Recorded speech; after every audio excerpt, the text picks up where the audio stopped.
Hello friends, अगर आप बिहार दरोगा, बिहार पुलिस, मद्य निषेध, बिहार के किसी भी एग्जाम्स की तैयारी कर रहे हैं तो अनुच्छेद टॉपिक बहुत इंपॉर्टेंट हो जाता है, क्योंकि दो क्वेश्चन यहाँ से समझिए कि आना तय है। जैसे इस बार आया था बिहार दरोगा में, आया था आर्टिकल 19 पूरा पूछ दिया था और 20 21 भी पूछ दिया था, समझे। तो और फिर उस अथी दूसरा पाली में पूछ दिया था 352, 356, 360। तो अनुच्छेद जो महत्वपूर्ण टॉपिक है उसको करना बहुत जरूरी है, ठीक है। तो इसी तरीके से जिस तरीके से सभी टॉपिक हम लोग कंप्लीट करते हुए आ रहे हैं, इस तरीके से हम लोग महत्वपूर्ण अनुच्छेद कर देंगे। 60 से 70 अनुच्छेद देखेंगे, उसको कंप्लीट कर लेंगे, ठीक है। फिर आगे कोई और टॉपिक पर मूव ऑन करेंगे, ठीक है। तो अनुच्छेद 20 में हम लोग को क्या पढ़ना है? अनुच्छेद 20 में इसमें 3 प्रकार की स्वतंत्रता दी गई है। अनुच्छेद 20 है जो हमें 3 प्रकार का स्वतंत्रता देता है। क्या क्या? एक गलती के लिए एक ही सजा आपको मिलेगा, ठीक है। जैसे कोई गलती किए, कोई क्राइम किए, तो उसके लिए आपको सजा मिल गया था, फिर उसके लिए दोबारा सजा नहीं मिलेगा। अनुच्छेद 20 कहता है सजा उस समय के कानून के आधार पर दी जाएगी जिस समय आप क्राइम किए हैं, उस समय जितना सजा है। जैसे अभी क्राइम किए हैं, 4 साल सजा है, ठीक है। लेकिन आपका कोर्ट द्वारा सजा सुनाया गया 4 साल बाद, और 4 साल बाद आपका चेंज हो गया कि 4 साल नहीं 8 साल अब उसी सजा के लिए है, तो 8 साल नहीं मिलेगा। जिस समय आप क्राइम किए उसी समय जितना सजा था वो उतना ही सजा मिलेगा आपको, ठीक है। तो अनुच्छेद 20 में 3 में क्या कहता है? सजा के बाद भी कैदी को संरक्षण दिया जाएगा, मतलब आपको सजा मिल गया फिर भी आपको सेफ्टी दिया जाएगा जेल में, ठीक।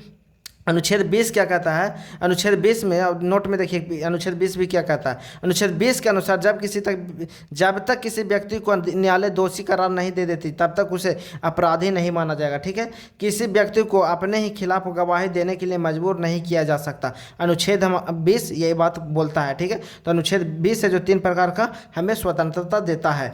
ये भी याद रखिएगा, अनुच्छेद 20 में नोट में लिखा हुआ है। अनुच्छेद 21 क्या कहता है? इसमें प्राण एवं दैहिक स्वतंत्रता है, मतलब प्राण एवं दैहिक स्वतंत्रता है, मतलब गरिमा पूर्ण जीवन जीने का हमें अधिकार देता है अनुच्छेद 20, समझे। गरिमा के साथ जीवन जीने का अधिकार देता है अनुच्छेद 20, और इसे कोई आपको ले नहीं सकता। हाँ, कानून के द्वारा ही आपका जीवन लिया जा सकता है, अब बाकी अलावा उस किसी का कोई भी नहीं आपका जीवन ले सकता। एक ऐसे हमको ये कहता है कि इसमें प्राण एवं दैहिक का स्वतंत्रता देता है, मतलब कि जीने का अधिकार देता है।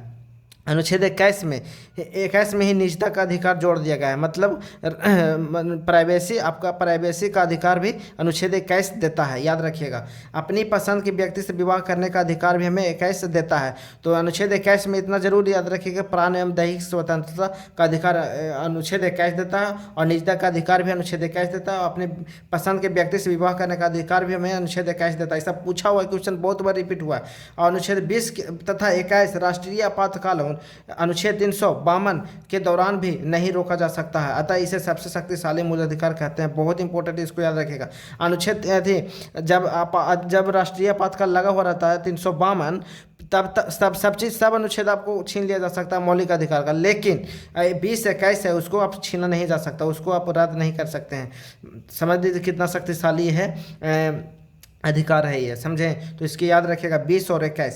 अनुच्छेद 21, इसमें 6 से 14 वर्ष के बच्चे को निःशुल्क प्राथमिक शिक्षा का अधिकार है। इसमें 86वां संविधान संशोधन 2002 में जोड़ा गया है, जो 1 अप्रैल 2010 से लागू हुआ है। बहुत इंपॉर्टेंट है, 6 से 14 वर्ष और 86वां संविधान संशोधन 2002 द्वारा जोड़ा गया है 1 अप्रैल। कितना बार पूछा हुआ है क्वेश्चन, समझें, बहुत बार पूछा हुआ है। अगर चैनल पर नए हैं तो चैनल को सब्सक्राइब करिए और वीडियो को लाइक करिए। आप लोग वीडियो कंज्यूम करते हैं लेकिन चैनल को मतलब कि लाइक नहीं करते वीडियो को, ठीक है। तो वीडियो को जरूर लाइक करिए। हम लोग इसी तरीके से सभी अनुच्छेद को कंप्लीट कर लेंगे, ठीक ना। जितना ही महत्वपूर्ण अनुच्छेद है, जिस तरीके से 1 बाय 1 करके सभी टॉपिक को कंप्लीट कर रहे हैं, इस तरीके से सभी अनुच्छेद को भी कंप्लीट करेंगे। अनुच्छेद 22 क्या कहता है? अनुच्छेद 22, इसमें 3 प्रकार की स्वतंत्रता है, इसमें भी 3 प्रकार की स्वतंत्रता अनुच्छेद 22 हमें देता है। गिरफ्तारी से संरक्षण, मतलब रक्षा प्रदान करता है अनुच्छेद 22।